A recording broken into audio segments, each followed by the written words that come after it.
ticket करथिलु आगु बैठे आनी रखिले बेड भी दे नथिले बेड देले नै बेड मामू आसतिले मो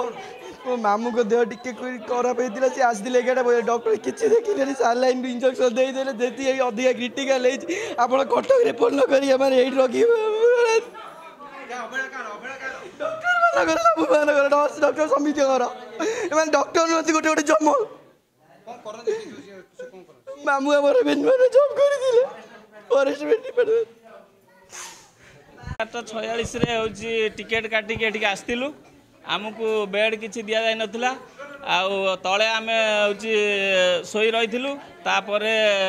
जिते फांका है तो 3:45 4टा पाखापाखि है से नर्स दीदी मैंने खाली इंजेक्शन सालाइन लगे आम फांका है